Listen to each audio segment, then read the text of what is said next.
நீங்கள் selection attend பண்ணியிருக்கீங்க, இப்போ ஃபெயில் ஆகிட்டு வெளியே வந்திருக்கீங்க. எதனால் ஃபெயில் ஆகி வெளியே வந்திருக்கீங்க கொஞ்சம் உங்கள் ஃப்ரெண்ட்ஸுக்கு சொல்லு.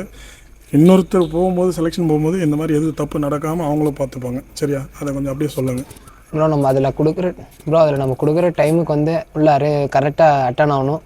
அவங்க வந்து 10th mark sheet original, xerox, Aadhaar card xerox original, admit card கேட்பாங்க.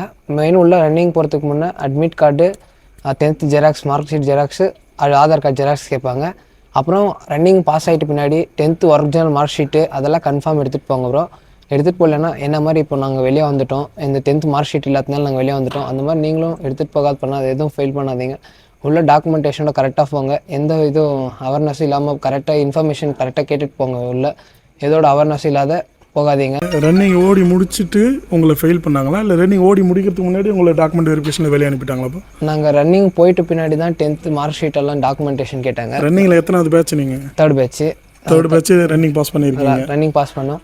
டாக்குமெண்ட் இல்லாதனால வெளியே அனுப்பிட்டாங்க ப்ரோ. உங்களுக்கு டாக்குமெண்ட் இல்லாதனால வெளியே அனுப்பியிருக்காங்க. ஓகே. எனவே நீங்கள் இந்த டைம் இந்த மாதிரி ஃபெயில் ஆனாலே பரவாயில்ல. அடுத்த டைமு எல்லா டாக்குமெண்ட்டும் ரெடி பண்ணி இன்னும் உங்களை நல்லா ஃபஸ்ட் பேட்சில் ரன்னிங் அடிக்கிற அளவுக்கு தயார்படுத்திட்டு அடுத்த எக்ஸாம் நல்லா பண்ணுங்கள். ஓகேவா? எனவே விஷயம் ஆல் தி பெஸ்ட். நல்லா பண்ணுங்கள். ஓகே.